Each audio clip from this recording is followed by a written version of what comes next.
we'll be able to bring him on here in a minute. But before we do that, I just have an announcement just to make sure and to remind College of Hawaii and BY Hawaii alumni and current students and friends of alumni to make sure you go into Ohana Network in order to create or update your profile. So you see it scrolling down there on the bottom of the screen, ohana.byuh.edu. So the advantage of doing this is allows you to connect with other alumni, allows you to connect with our current students, as well as friends of alumni that are in the system, and just networking, whether it's posting jobs or looking for opportunities such as those, talking to students about graduate school and providing advice and guidance for our current students before they graduate and move on. So we're grateful to our alumni and friends of alumni who are willing to be mentors and share advice and guidance to our current students. So please go on to Ohana Network and be able to enjoy the connection with our alumni internationally as well as domestically. So again, thank you all for joining in with us today. What a wonderful, beautiful day here in Hawaii. Hopefully you are all doing well and staying safe during this challenging time of the pandemic. So without any further ado, we are going to bring in our wonderful guest that we have today. We have Brother Viliami Toluta'u from Tonga here with us. Aloha, Viliami. Good to have you here with us. Thank you. Thank you, and aloha to you all. Not only to you, Eddie, but to all the alumni members who are here with us today. Wonderful. Thank you so much. So before we get started, we, maybe some people haven't seen you in a long time, or somebody that doesn't know about you, but know of you through your work and heard about you. So I just want to give you maybe 2 or 3 minutes just to introduce yourself a little bit. And throughout the podcast, of course, we'll get to know you more and some of the things that you have done. So if you don't mind taking a couple minutes to do that. Okay. Thank you very much, Eddie. And before I go into that, I made mention earlier, this is going to be a tough one for me. Simply because Hawaii is more like a home to me. I came here to go to school back in 1974, and here is 2021, and I'm still here. But I'm glad to be here, and I'd like to introduce myself. My name is Viliami Toluta'u, and that's what people know me by. But it's not my real name. My real name is Aspeli Javier Toluta'u. But ever since my father passed away when I was 5 years old, I unofficially picked up his name as a nickname, since as a memory of him. A person I didn't know that much. But his legacy, I can credit to him what I remember and know about him. So that's how I pick up the name Viliami. I'm from the island of Pangaimotu in Vava'u. And I was born to parents of Viliami Toluta'u, and my mother was Vava'u Litia, or sometimes they call it Litia Vava'u. And there were 13 children, and I'm the youngest of the 13. Wow. And to tell you how I got to BYU is something that everybody should know. Because there's so many kids in the family, and my father passed away, my mother had to raise the 13. And we were very poor. My father was, I'll talk a little bit more about him later. And we were not well off. It was a struggle. Some of them went to school but didn't finish, simply because we couldn't afford the tuition. And I have to say at this point, to make the story short, I'm the only high school graduate of that 13. Oh, wow. And I give credit to all the above, and I'll talk a little bit about them later. But I'm so thankful because I was the first to graduate to Tonga High School from our village.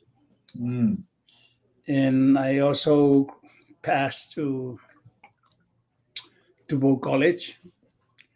And back in those days was a popular thing, but there's not that many that get to the Tonga High School. And out of the whole island of Vava'u, there was only 5 who passed to Tonga High School. And to Tupou High School, there were only 7 out of the whole island of Vava'u. And it was an honor. But it's too bad we couldn't afford it. I didn't make it to Tonga High School because the tuition was a little too high. And I ended up going to Tupou High School. But I was there for only 1 semester.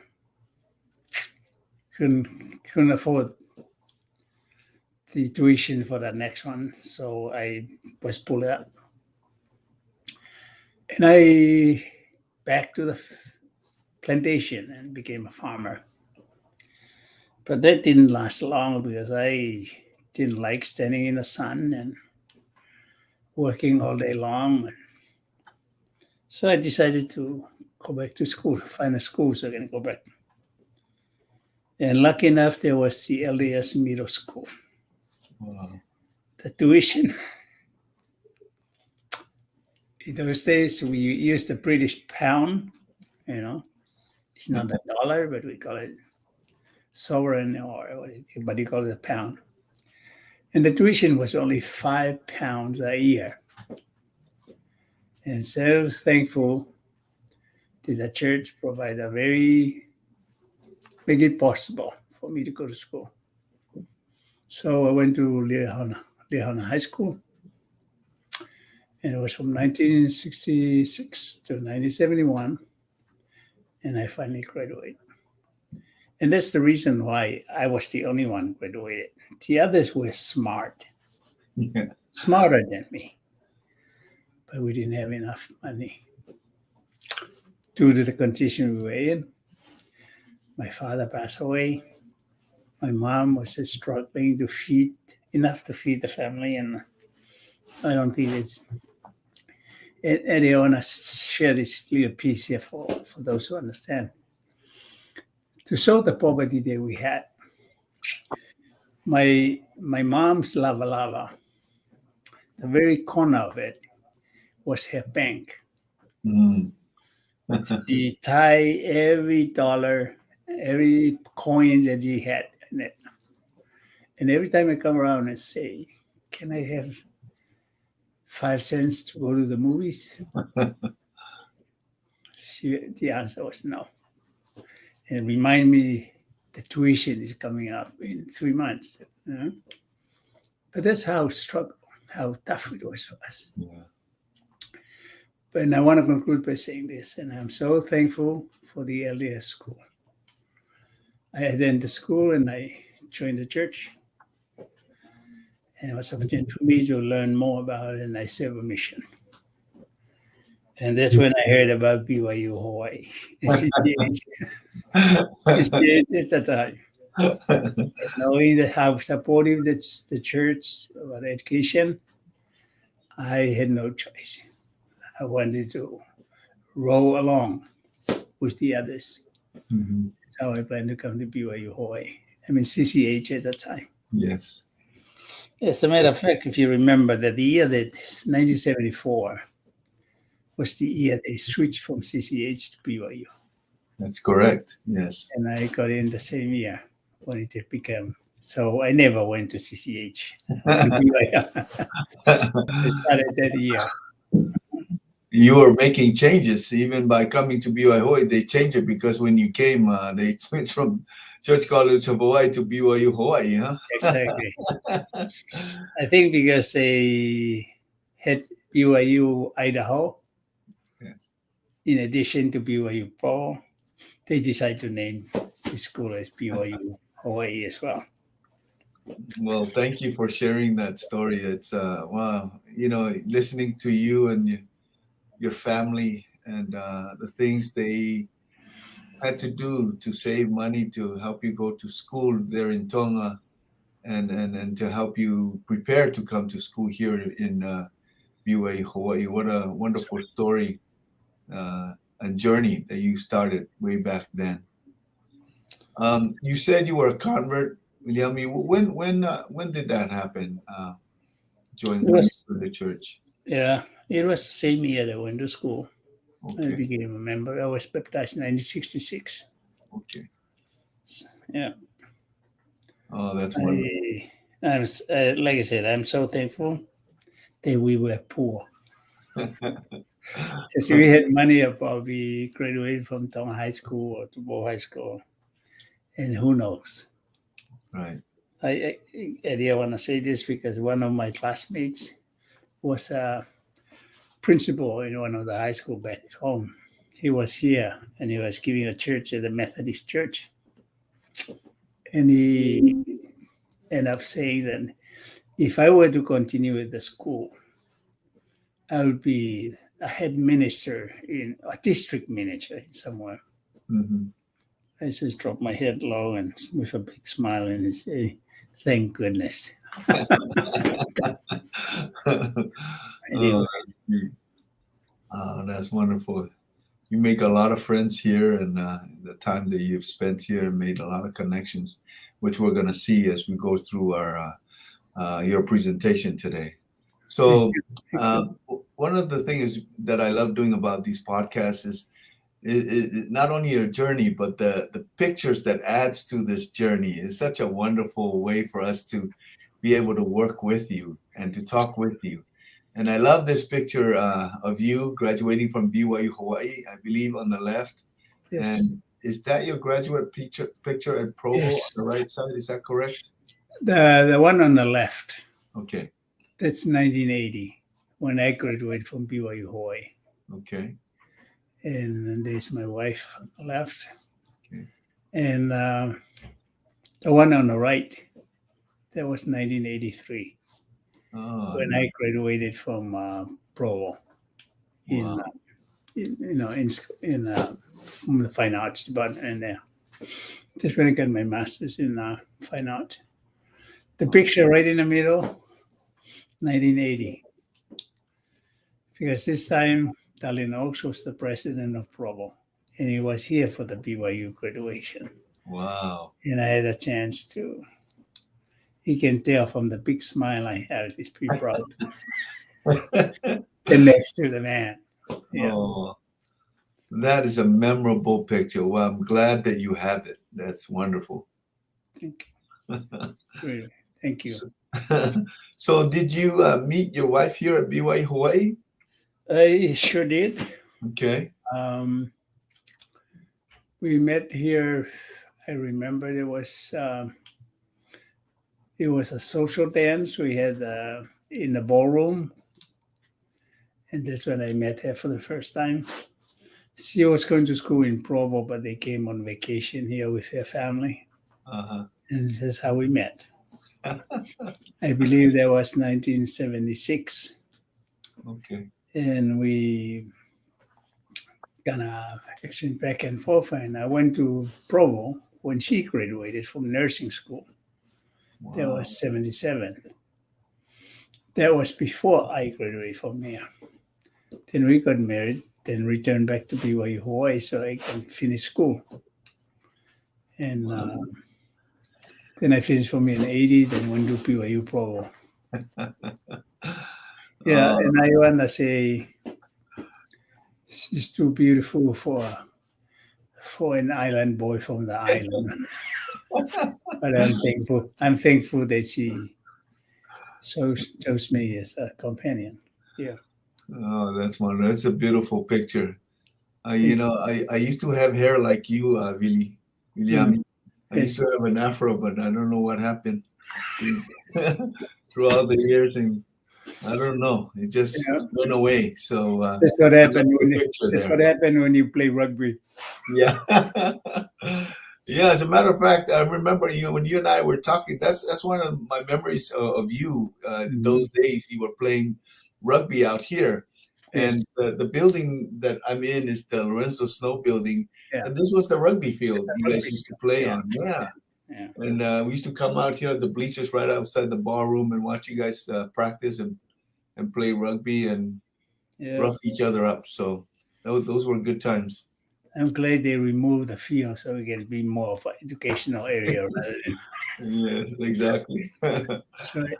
Okay. So everybody, people that know you know about your gifts and your talents, and we're going to go through some of these work that you have done. I Mhm. mean, there's no way we can even cover half of what you have done in this podcast. But Yes.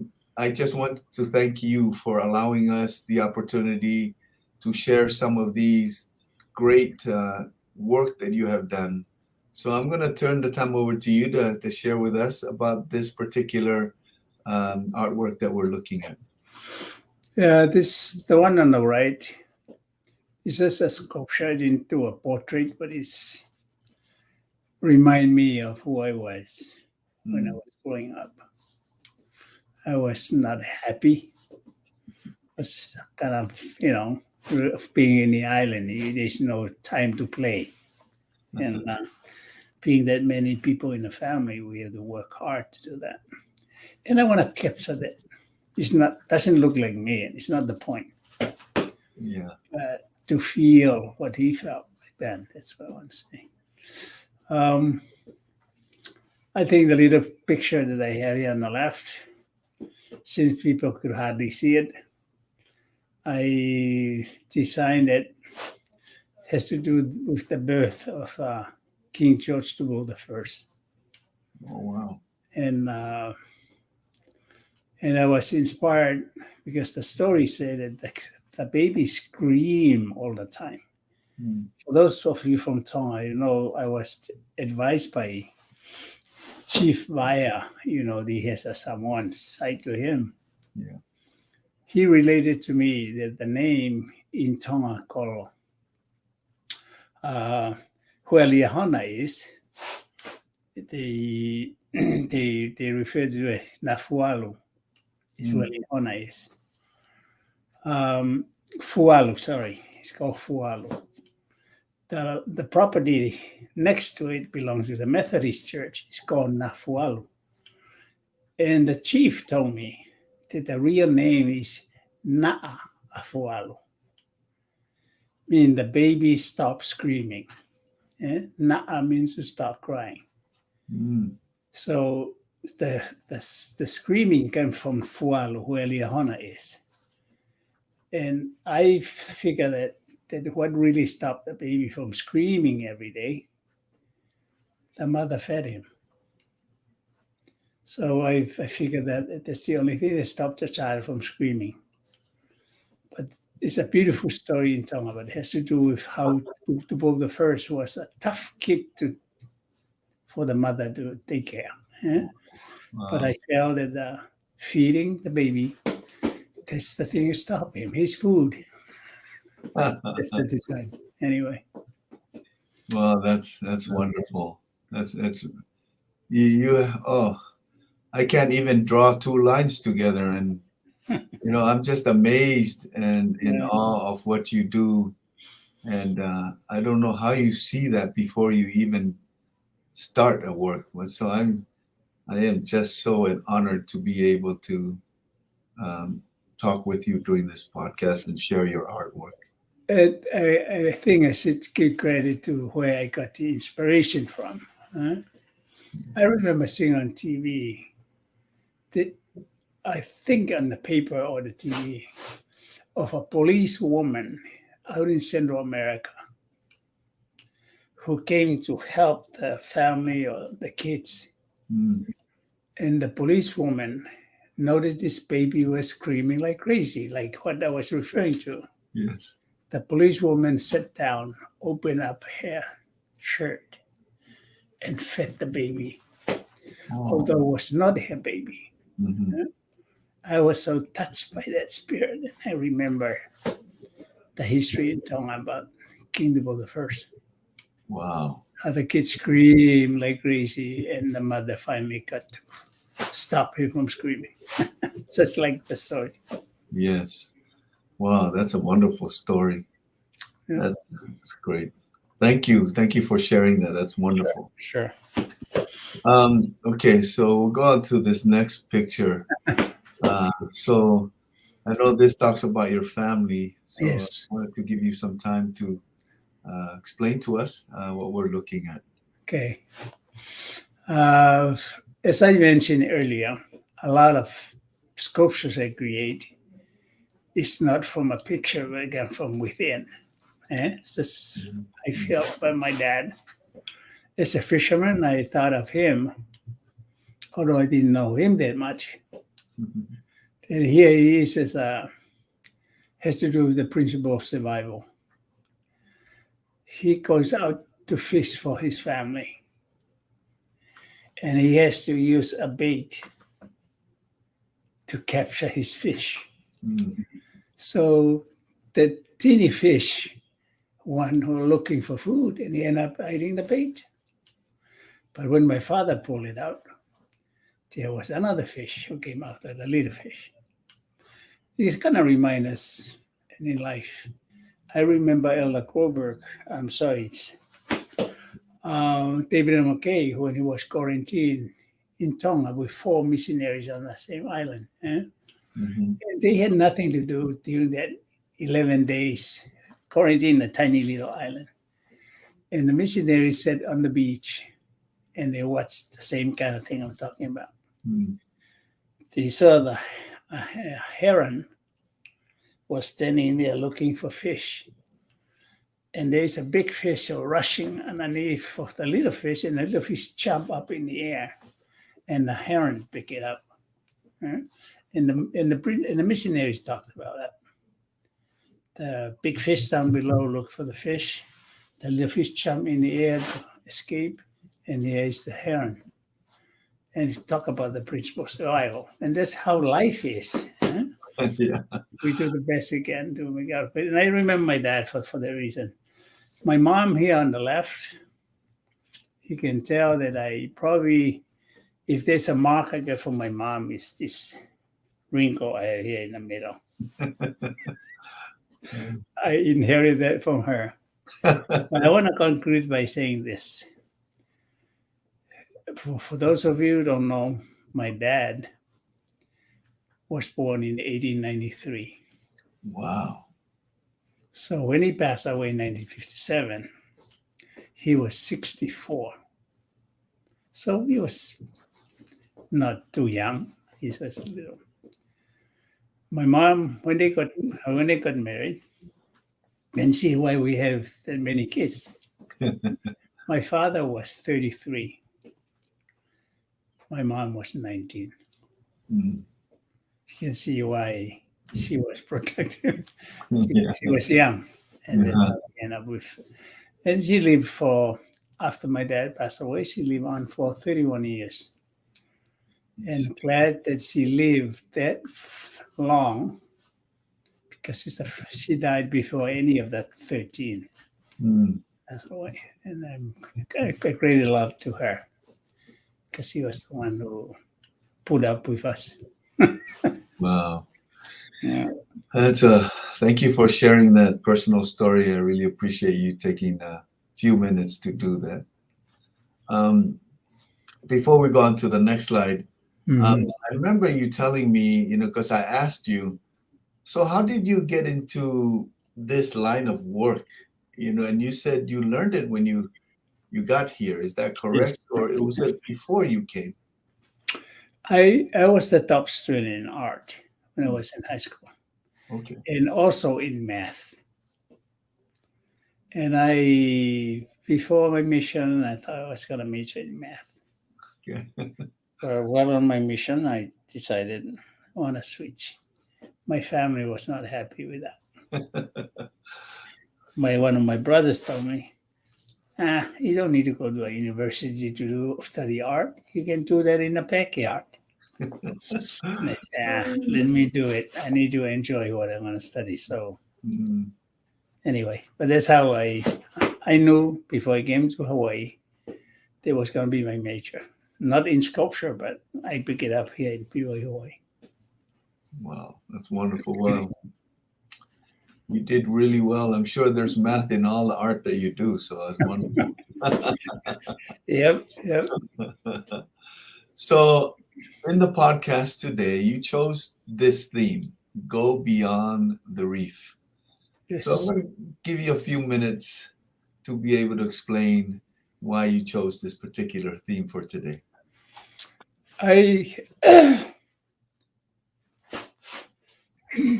It's going to be tough for me, but I'll try.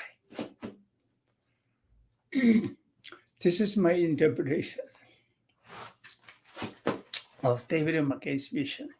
Mm, From him, he declared that we're going to go out from here. But to me, as a fisherman, I think of the hukilau.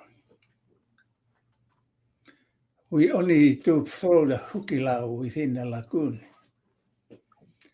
But our mission in education is to go beyond the reef.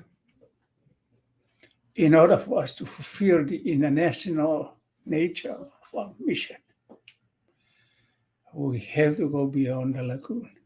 mm, And here on this design, I want to say, I put the man in the middle, show him as a master fisherman, because he was a great scholar. He was in Sunday school with the church, and I remember he was a principal in Huntsville or what, up in northern Utah. But I want to add on that design 2 things, if I have time to say that, Eddie. I want to show the multicultural nature of our students. I want to include the Asian Oriental people, and there's the Chinese girl in the front. mhm, Behind is a Melanesian, the Fijian is represented on that one. And in the back, you can see the Indo-Arabian tribe group. And then to the girl in the front, representing the Micronesian and the Polynesian. Knowing that it was not enough, and hukilau is not complete, I left the pedestal in the front. If you feel you're left out, sit down there and take a picture. mm, And the hukilau is complete. I didn't want for someone to walk up to me and say, I'm not in a hukilau. The pedestal is for you. Lastly, I want to say, Eddie, the base, I designed it for the name Laie. For those of you who know what is Ie is, it's a bandana flower that is parasitical. It doesn't grow on the ground. It grows on trees mhm, up on the mountain. And it blooms with flower the sun like the sunrise. And it's just like the bandana flower. And to me, my interpretation of Laie, Ie that blooms like the sun. mhm. Oh, La means the sun. yes. And for me, to fulfill again the Brigham again, as the Ie is blooming up, so are the students. They leave from here and go out and go beyond the reef, like the challenge. This is a Polynesian version of what David McKay was referring to. I see. Wow, that is just wonderful. I think when I look at this and I hear you talk about it, you not only capture the vision of President David O. McKay, but just by hearing you talking about people in general, I feel like you're very inclusive of all people, making sure that they know that they are part of this as well, everyone, and Yes, still giving them space to be able to include themselves if they don't feel included. exactly. And I love the sculpture for that. You know, you and your family, if you like to sit down here and be part of this hukilau, you have space there for you. Wow, Hmm. that's wonderful. So what year was this, did you worked on this particular work? Uh, this is when I was teaching here. Oh, okay. I designed this because when they build a little circle in the middle. Uh-huh. And one thing I want to say here, Ed, and I'm sorry that I put it in. Behind this base, behind the base, is my dream that we put all the labor missionaries who helped to build this university. My goodness, yes. Because we are proud of who we are. Because some people sacrifice themselves, like our parents from back home. Now we see $1 million coming to BYU, and they're building more things. And probably eventually we're not going to remember what the labor missionary did to build the foundation of this university. But I was planning to get all their names, the Maori, the Samoan, the Tongan, Tahitian, all those that came to help. We owe that to them, Eddie. Yes. To put all their names so that their ancestors and posterity will come around. That's my great-grandpa. Wow. That's very true, Viliami. When we go out and talk to prospective students, especially those from our home countries, Yes. Wherever they are at, whether they're in Utah or in the Pacific, and we go and talk to them and we say, look, this university was built upon a prophecy, and they called people to come and labor and build this university and the Polynesian Cultural Center and the temple, that hopefully one day their posterity, their children, their grandchildren, great-grandchildren will be able to come and enjoy the fruits of their labor and through education and opportunities here. So we are very grateful to our folks that came and built the school, and those that came during Church College of Hawaii time, Yep. and folks like you that have come and continued on the vision and the dream that President David O. McKay has set for us to follow. Thank you. Appreciate it, Eddie. So I appreciate you. I really appreciate all this wonderful background story and history. Okay. Let's see. Oh, I love this picture. I love this. Okay. I'm going to be quiet and let you go through this. In 1976, that's 2 years I've been here. I knew I was going to major in sculpture. I did some little sculpture classes I took from Jan Fisher.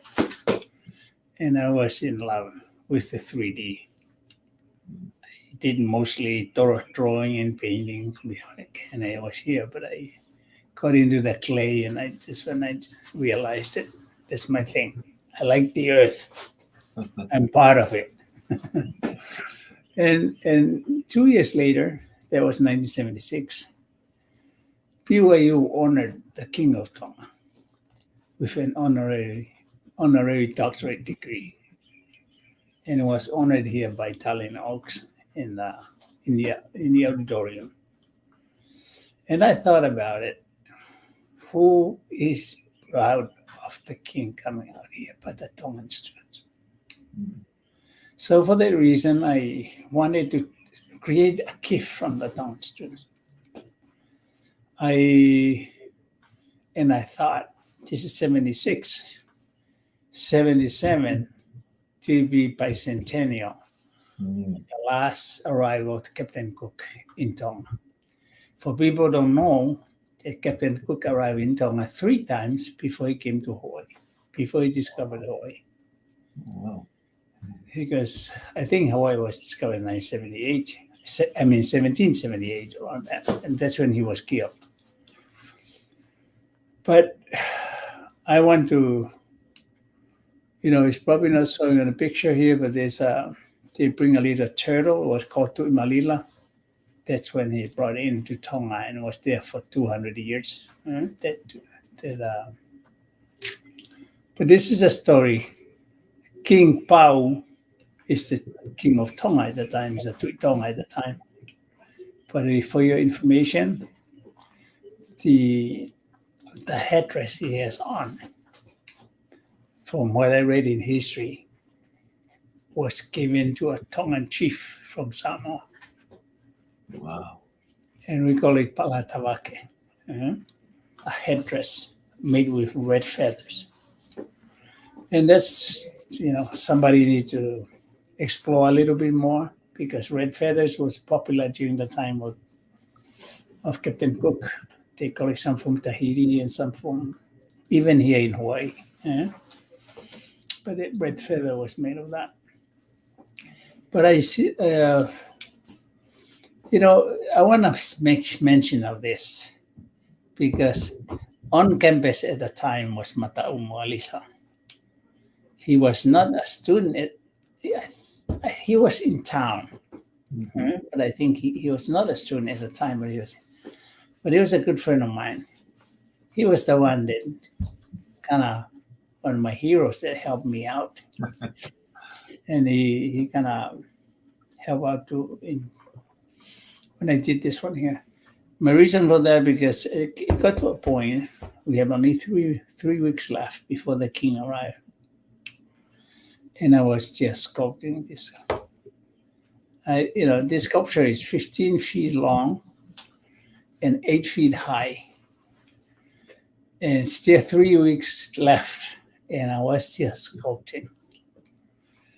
And I tell you, the 3 weeks, I work when school is over at 3:00 in the afternoon. And when they come in at 7 in the morning, that's when I put up. From 3 to 7 in the morning, 3 to 7 every night. Wow. In the morning, the king arrived. Because the last thing we do is to sweep around the sculpture, because in the pavilion at BCC, we set those pieces. The sculpture itself was 6.5 tons, because we cast it in cement. Wow. The sculpture you see now it was in Tonga High School. We present to the king. The Hawaii Coast Guard offered to take the sculpture to Tonga, and we went to Tonga. You can see here Peter Vamani and Iskongaika and myself, PCC and Tuione, sent us to Tonga to install it.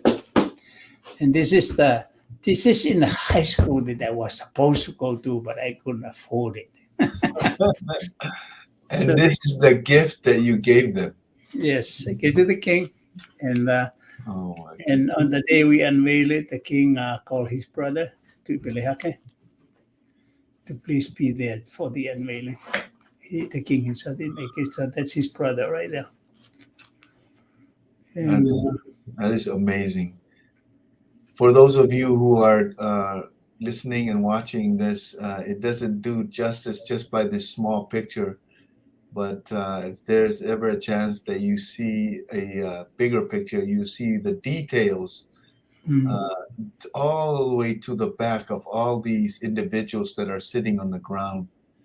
What a wonderful depiction of that particular time and event.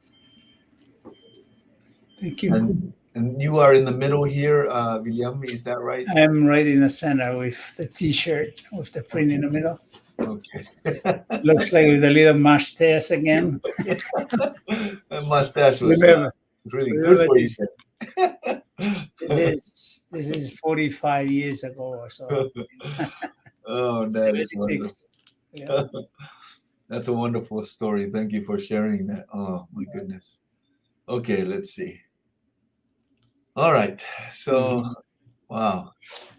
I had Okay. an audience with the king when we went to present to install that sculpture, of Captain Cook.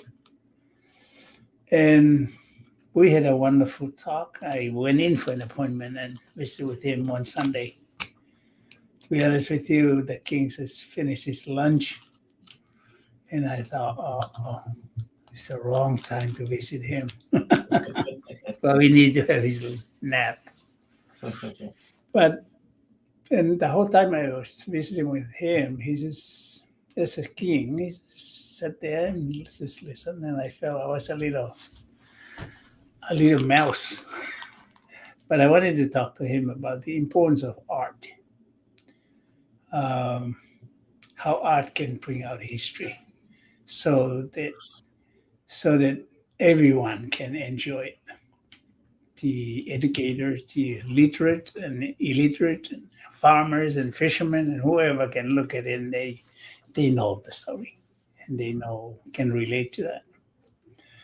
But at the end of our 2 hour visit, our visit with him, the king decided, because we were talking about the heroes in the past, you know, and he said, "Why don't we start it with me?" And I said, "Okay, I'll do that." And so arrangement was made with the photographer in Nuku'alofa, and even the king's secretary had to coordinate all that. So the king will dress up as his outfit as a military. And all those pictures were taken. The conversation was in 76. I didn't receive the picture till 78. This sculpture here was finally finished in 1983. So it's almost 7 years later, that we finally got it. And this sculpture you look at this is outside of Harris Fine Arts Center in Provo. And in the studio where I did this, um, it was in the Harris Fine Art. It's a sculpture building in the back of BYU where I did this one. Wow. Eddie, I want to say this too because everybody needs to know. This is the second version of the king. The first one I did, somehow I used the torch and heat up the pipe for reinforcement. I didn't know, not a technician to deal with that. That weakened the pipe. Oh, One day, the professor was sweeping around the studio, and the whole sculpture collapsed on the floor. oh my goodness. And they're like 2,000 pounds. Mm. So everybody said, Viliami, what's happening? What's going to happen now? Well, what else we can do but just put it up? So a week later, I tell you, I went to a company who bent the pipe professionally. We put it together, not in a finished form, but I put the whole thing up after a week. Wow. I wanted to see that it can be done. Don't want people to talk about it's going to be a failure. No, I didn't want details came later, but you look at the second version of but this is the final, the finished piece. So the sculpture is now in Tonga, installed in a military base next to the airport in Tonga. Wow.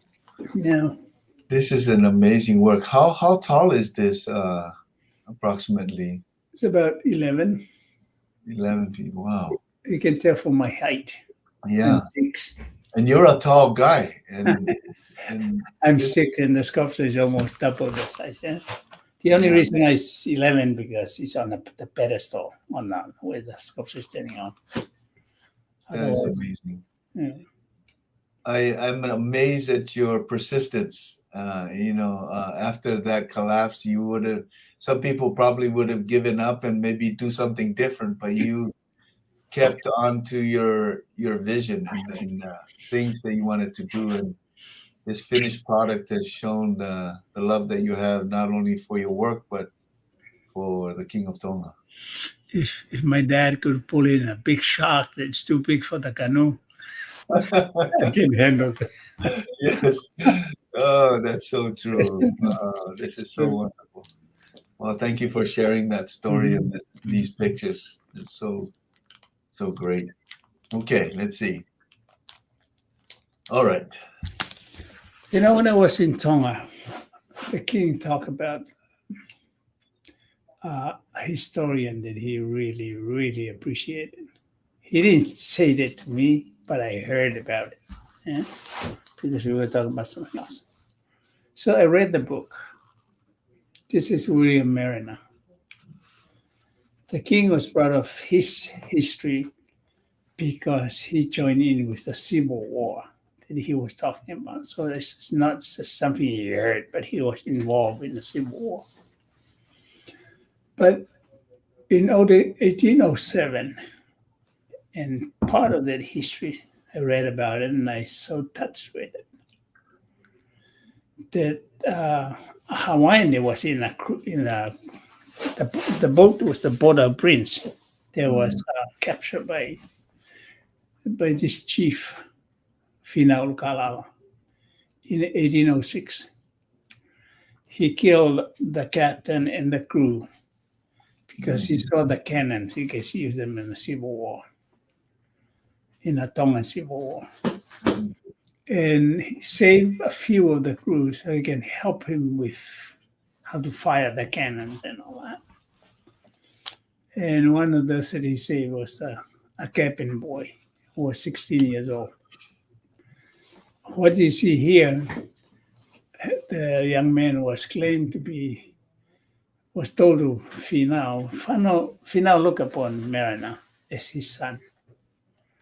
But he was told that he wrote a letter seeking revenge on him. You know, the king was a little perturbed because of that. He wanted the letter to be delivered over and had another Palangi guy to translate it. And the guy simply writing to his mom, they're homesick, and asked for. He was writing to any sea captain who might come around the island. They are on a northern island. They are homesick. They want to go home. When the king heard about that, he said, "What's wrong with that? Get away from your mother." But what amazed him that the whole story he heard came of the letter that he wrote.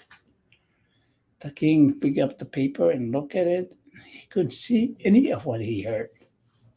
Then he asked Mariner, "Can you put me in a paper?" The young man turned the page and wrote down FEENOW. The chief picked it up and looked at it and make sense to him what it was. Then he called on another English boy, a sailor, to come. He gave him the paper and tell him what it was. And the man looked at it and say, "Fee now." King grabbed the paper and he said, "How can this be me?" He like chicken scratch was looking at. And he said, "Show me. Where are my legs?" But I want to capture here to remind us how we take for granted. When somebody write to us, we pick it up and read it. The years it took us to read, something like that. Yes. There was mystery to him. But this is the first time a Tongan came to know reading and writing. The sculpture is now at Liahona. And when we installed it, I proposed it to the church that we should commemorate the 50th anniversary of Liahona in 1997. Liahona started in 1947, this is 1957. So and the one who came for the unveiling was the one who carried the name. Oh, wow. Finau Kalala at the time. And this is the first to ever fulfill what the dream of the man, because he asked Mariner and said, "When you return to Britain, send for me so I can come learn the magic." But from 1807 to 1998, 1997. It's almost like this is the first ukalala degree, and he's the present king of Tonga. Right. By 98, he was only a prince. He was the prince, but he came because he's the one who put the title, and the one I can credit him for fulfilling the dream of the big chief. Yes. 07. Wow. It's almost, the inspiration that came and fulfilled years later. Yes, it was. That's true. Oh, that's wonderful. Well, thank you so much for sharing. And that's at Leohona High School. Where's that? Okay. You're looking at it. It's right on the field in Leohona High School. Okay. Oh, I'll have to look for it next time I go. Next time I go and look at it. And go over and talk to the students at Leohona High School. I'm going to go take a picture next to this. Yeah. You should. Well, thank you. Thank you for sharing that story. Okay. You're welcome. So this here is here locally. Is that correct? Yes. This artwork. Since we're going to talk about it later, but in 1997, when we unveiled the sculpture of Napela in Cannon, there was a woman who was a member of the church from Waiau in town. She was so impressed with the unveiling, and she came up to me and said, "Viliami, I don't see your name with the stage." I said, "No." She said, "Would you promise me if I send you the application, you're going to fill it up?" I said, "Sure."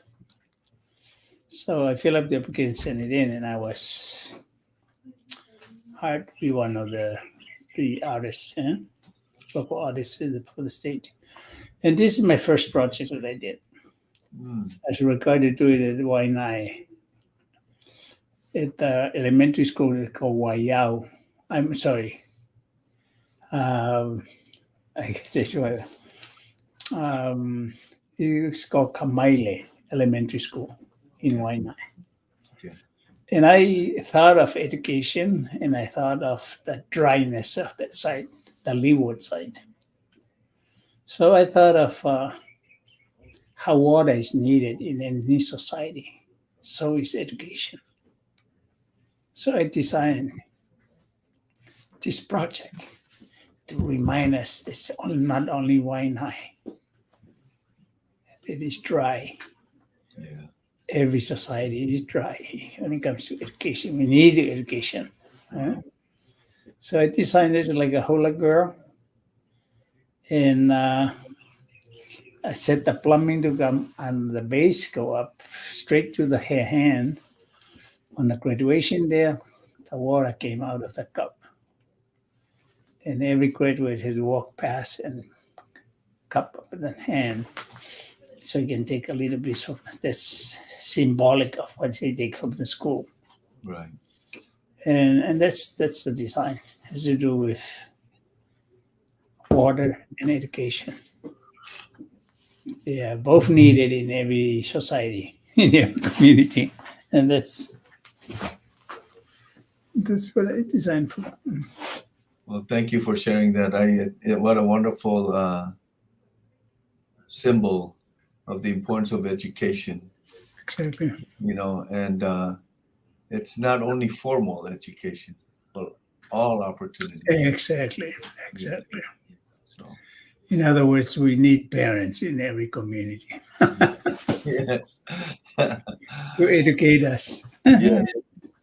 Yes, we are so blessed and lucky to be able to come to BYU Hawaii. Exactly. And I always tell students this, don't ever forget your parents and people that help get you here. Exactly. Those who did not have a chance to have a formal education like we're having, but they helped motivate us and advised us and guide us to get an education. Mm-hmm. But they were, those people to me were the most educated people. Exactly. They kept us alive. They fed us. They taught us and sent us off. And I think it's a good message, Ed, to to all graduates of BYU Hawaii, you were given some water and you're full. And that's why I refer to go forth and go beyond the reef. Take that little water and Oh, that's nice. Thank you. Mhm. Okay. All right. So you and I had a very nice conversation about this, and I love this. And I've heard about it before, but when you explained it to me yesterday, I really, really got a good understanding. Right. And your artwork really helped me to gain a greater understanding and gratefulness Yeah. of our families and for all of us. I was interviewed for a project in Kamaile. So in Hawaii, in a new high school, Kapolei High School. Yeah. And I was interviewed for that. No, I was interviewed for this one first. Then I was called to interview for wine. And right after the second interview with the high school, I got a call from the state saying that I have to make a choice. It would be between the courthouse project or with the high school. Yeah. And I wanted this project because I read a little bit about what it's going to be for a courthouse. So I want to go into explain the design, Eddie, if you want me to do that. Yes. This is a story, and it's known in Hawaii as the Splinter Battle Law. Yeah. And it's a story, it took place in Puna. And Kamehameha, as a warrior at the time, came around in this sacred beach and noticed people were fishing on it. So he jumped off from his canoe. His warriors were in the canoe and jumped off the reef. He wanted to hurt these people from, kind of ignoring the taboo. And as soon as they saw him coming in, everybody took off. Children, mothers, old people. And there was this one guy who was not fast enough because he has a little child with him.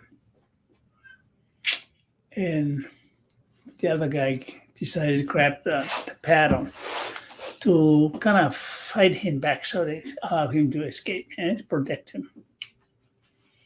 Luckily enough, then Kamehameha stepped in a crevice on the rock, on the reef, and his foot got stuck. And the man stepped in with the paddle and whacked him on the head.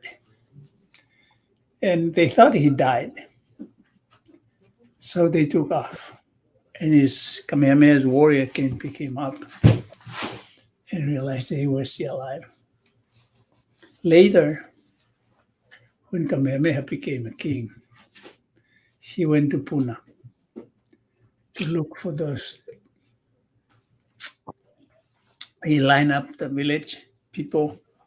He wanted to walk through and see if he can spot the two. When he walked by them, the two guys dropped their head down. And Kamehameha knew that it must be the reason why. So he asked them, were you the one? The guys admitted they were the one who whacked. The chief jumped in and said, let's to kill them for what they did. And Kamehameha stopped and said, no, they are my friends.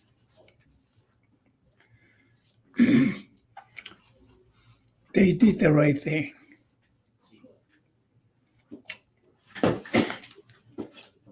I think it meant a lot to me because my father was a fisherman. They were simply fishing to feed their family. They were not warriors. They didn't have weapons. It's only a battle. Kamehameha came back and drafted a law. And it's called the Splendid Battle Law. For the warriors, if they come across any aged children or women, if they're sleeping, step over them. If they're in a house, don't bother them. And if you commit the same thing, you're going to face this law. I was touched by that story. So I proposed it to be in Kaneohe. And people ask me, why in Kaneohe, a story from Puna? That's when I thought about Aloha. When Kamehameha won the battle of Nu'uanu and pushed the enemy over the cliff. So I wrote down my proposal and said, the battle of Nu'uanu, Kamehameha won the enemy from without.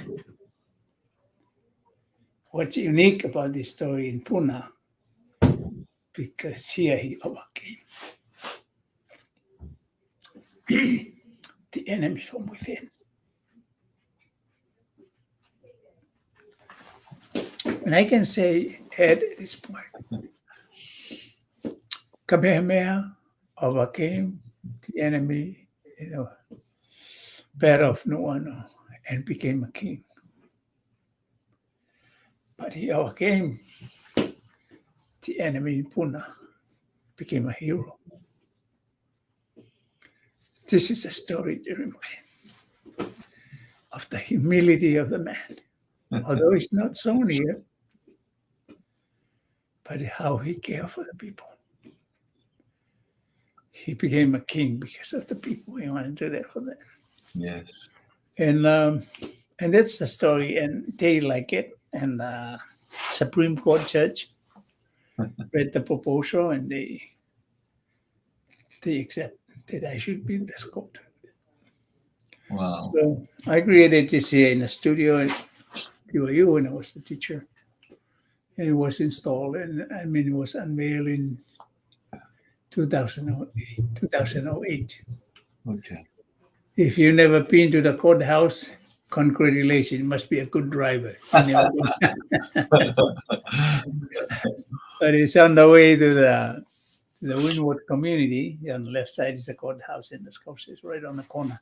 Oh, okay. Well, good. Good to know where it's at. And thank you for sharing this story. For us as fathers, there's nothing we can't do for our family, our mothers, our sisters, our children, and we'll do all we can to make sure that they're protected and that they're safe. And I love this story because Kamehameha realized that they were just protecting their families and their children. And I want to add to that, since I have those two pictures right here. I thought of the courthouse.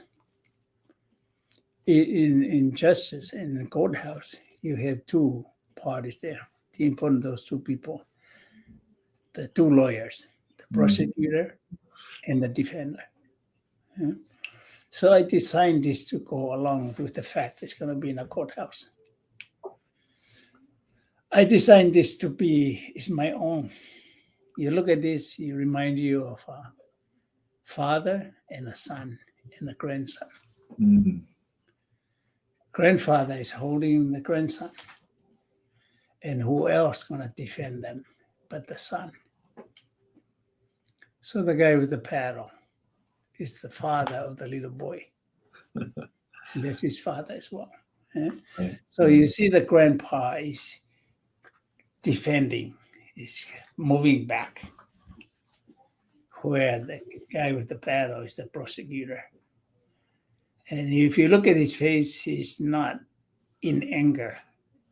He's a very confident. He's simply saying, it's up to you. Step forward and get it. And that's what happened. And even he was a king, it makes no difference. He had to defend his family. And Yes. that's why Kamehameha was so proud of him, Yeah. that he was capable and he was willing to offer his life on behalf of his. Oh, thank you. That is wow, what a wonderful story. And you don't need to say more. We understand. You know, that is a beautiful story and explanation and clarification. So which brings me to the next slide here that talks about some of the things that you've done. You know, the splintered paddle statue there of your, and the work that you have done there, Waianae, in regards to education. And this is a picture of your children and your grandchildren.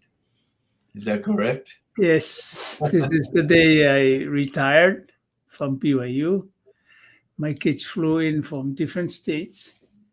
They wanted to celebrate my retirement, and they set up a tour for us to take. And we went around the different places where we have sculptures that I have created. And I want to say, to conclude what I'm saying here, because these are my wife, 6 children in those 2 pictures on top. And some of the grandchildren on the one below. Yeah.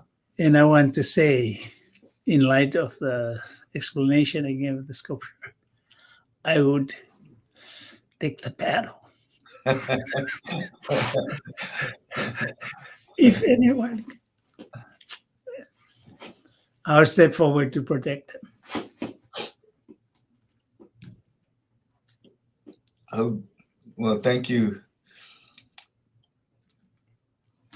You're welcome. Well, Viliami, we have a surprise for you.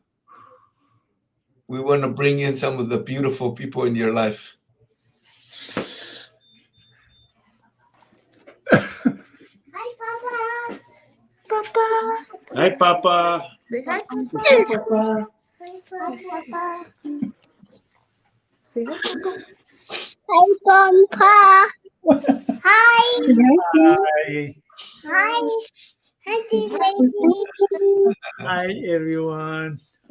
Oh, is that everybody? I have 18 of them. So it's probably some. It's a hunty lady. Welcome, children and grandchildren. I'll give you a minute or two to say hello to your dad and your papa. Yeah. Go ahead. I want to say before I let the time to them, Hi. this is the Hi. best sculpture I ever create. Hi, Papa. Yeah. Papa, are you sad? Thank you for coming They through. love you. Hi, Daniel. And hi, Cameron.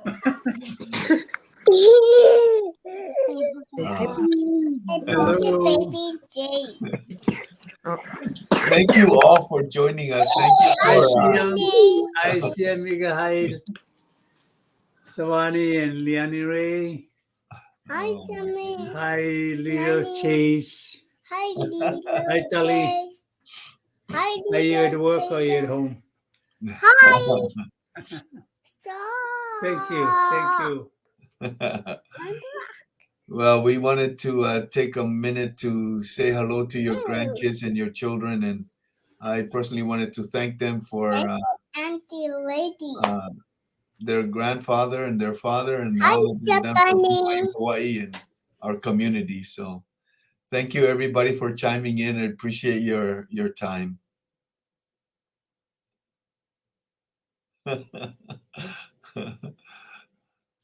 Bye. Thank you.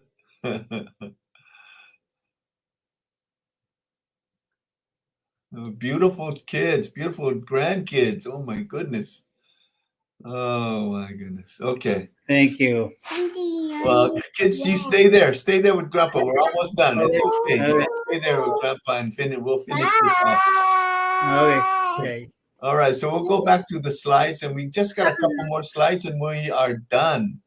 So we can bring the slides back on, Nofo, and our crew there, our students. You can bring our PowerPoint slides back on.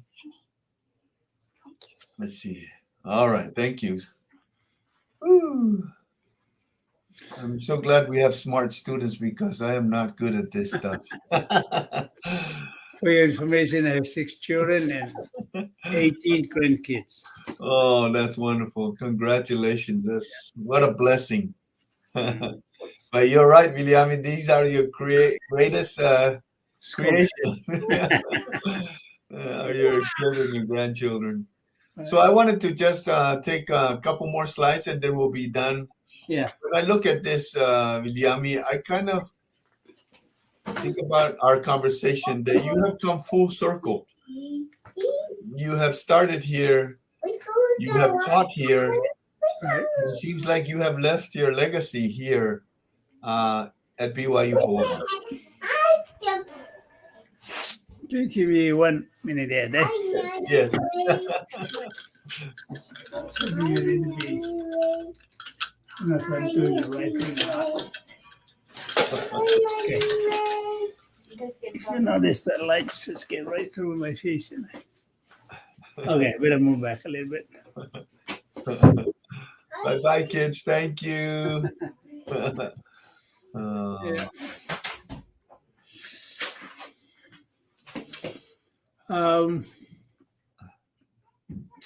I guess this is the one I'm gonna conclude with, right? Yes. This is a request from the university because they have the Pioneer of the Pacific. They have a conference here, so they wanted me to design something to do with Church Buchanan and Napela.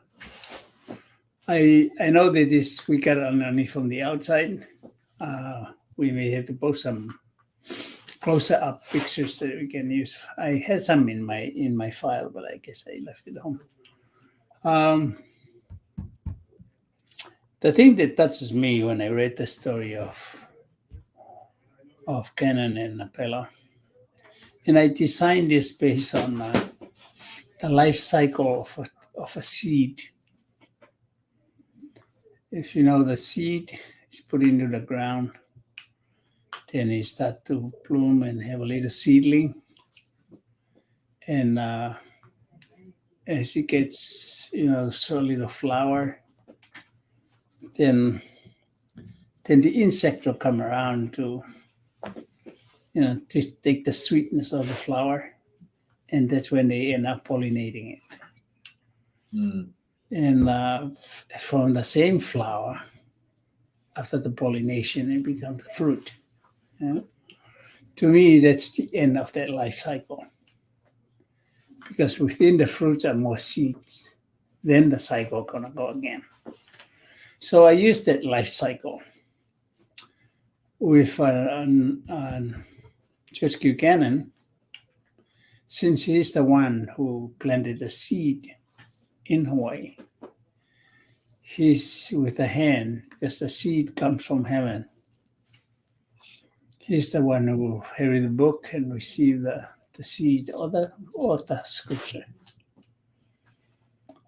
Where on the other hand, is the completion of that life cycle, where Napela is celebrating the fruit.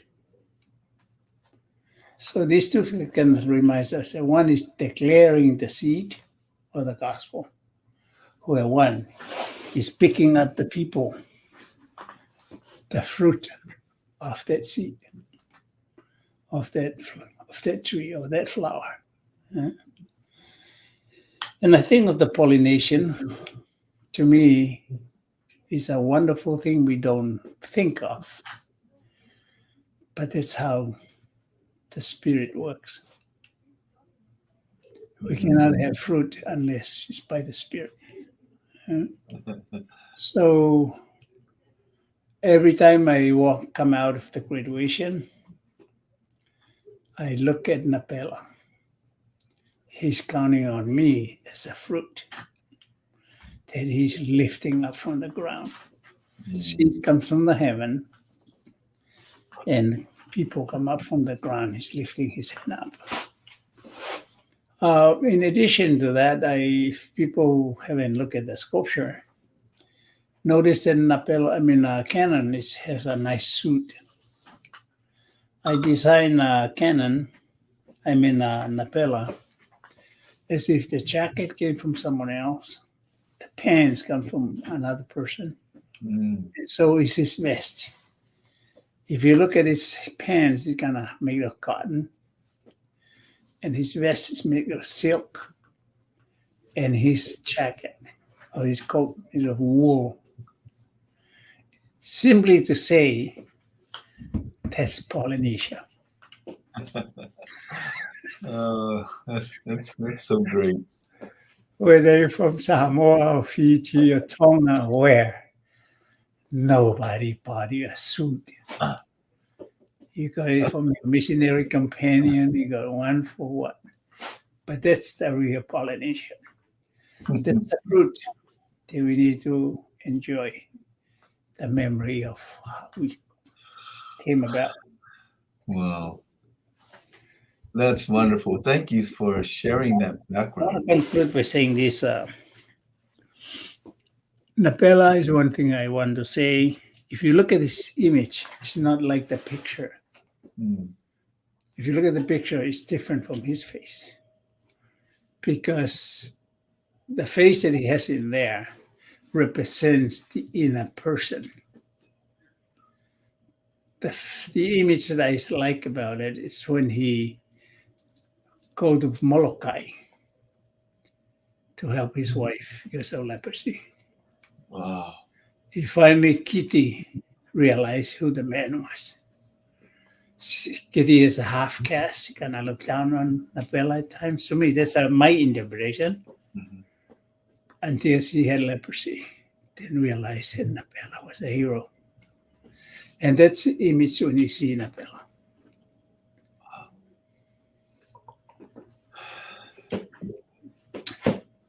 Thank you.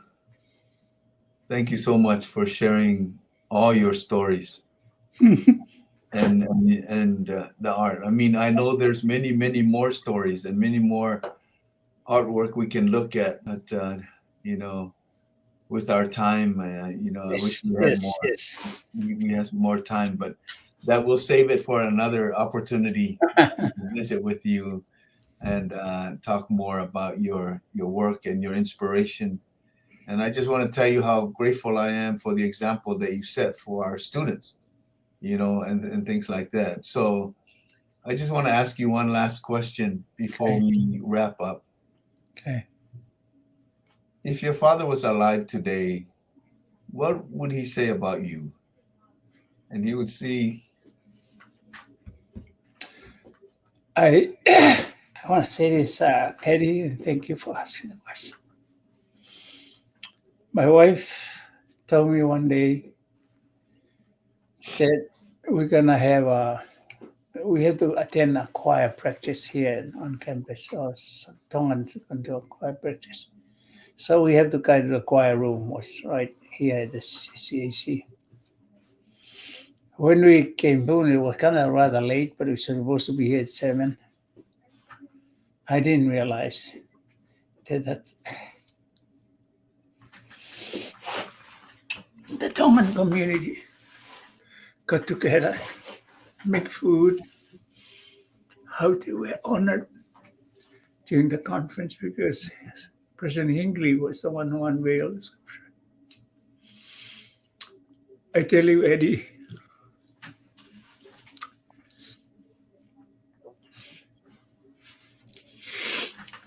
I wish my dad was there.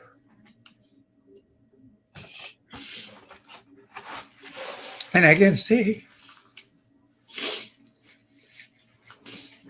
I hope proud of your name.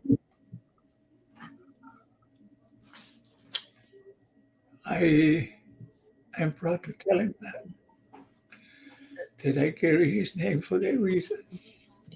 But not seeing him, I was so touched that the Tongan community did that for me. Thank you. Well, I hope I speak for all of us here that know you. You just want to simply say thank you. Thank you too. Thank you for your inspiration and for your gifts, your examples to Tongan students that come from home to go to school here, and to all students, especially our Polynesian students, to encourage them to come and get an education so they can return home and help their families. So I want to thank you for your time today, and I appreciate you making time for us to share your story. You're welcome. But before we leave, I just want to share a few of these comments. And some of these people, they're probably your students and friends back home in Tonga. Okay. We have one here from Andres Felipe Rojas Morales. Says, "How great thou art, Heavenly Father. Your testimony uplifts me, brother." So he's sharing that during your podcast. We also have one from Viliami Sika. Is great friend Toluta'u. He's one of the students here at BYU Hawaii that welcomed me to college life when I came to BYU in 1977. So Thank you, William. Viliami. Yeah, I know him really well. And then let's see, let's go down some more and see if we can look here. Let's see. There's a comment from Ta'ahine Poteki saying, I love that second sculpture. It looks as if the fisherman is dancing with his catch. So But see my dad. it goes back to what you were saying, the interpretation from your work varies from individuals. So that's so wonderful. We have one here from Elise, who's a student that graduated recently. He said, I took Brother Toluta'u Sculpting 101 back in 2016. It was very inspiring class in which I still have my projects to this day. Much love, Brother Toluta'u. Elise Thank you, Elise.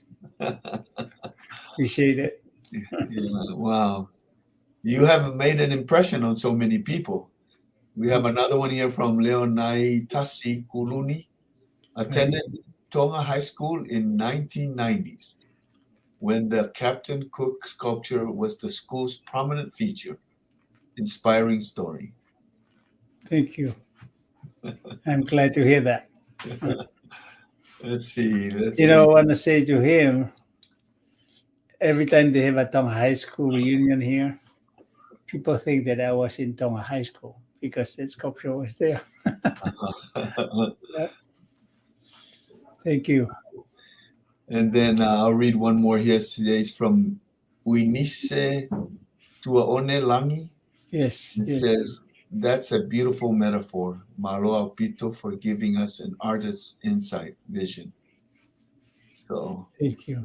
Thank you. Hi, Inisa. Winnie.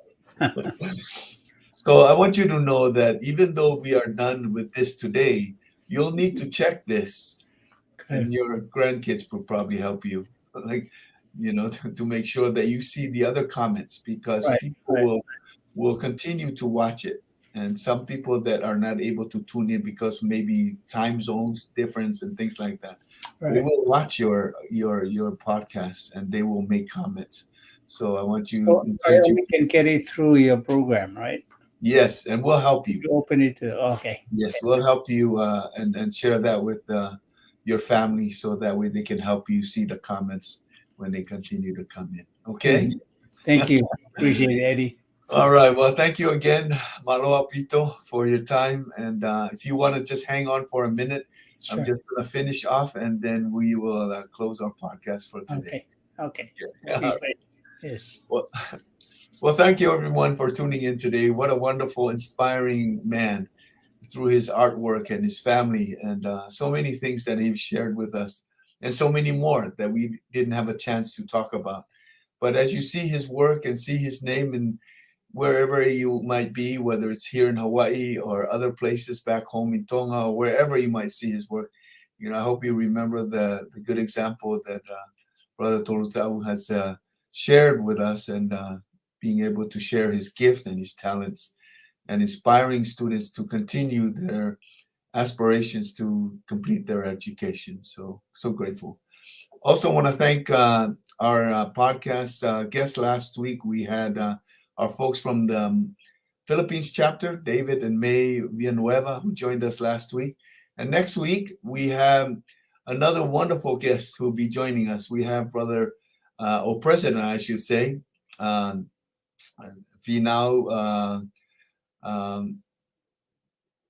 Hafoka, and his lovely wife that will be joining us on our podcast next Friday. And then on Monday, we have our Mentoring Monday podcast that's conducted by our students. We'll have Jan Lesuma, who will be here on Monday at 1 p.m. to talk about her experience and give advice to our students as they study here and look forward to opportunities after BYU Hawaii. So thank you, everybody, for coming today and for commenting and for sharing your thoughts. And hope you have a wonderful weekend wherever you might be. Stay safe. And until next week, thank you so much and aloha.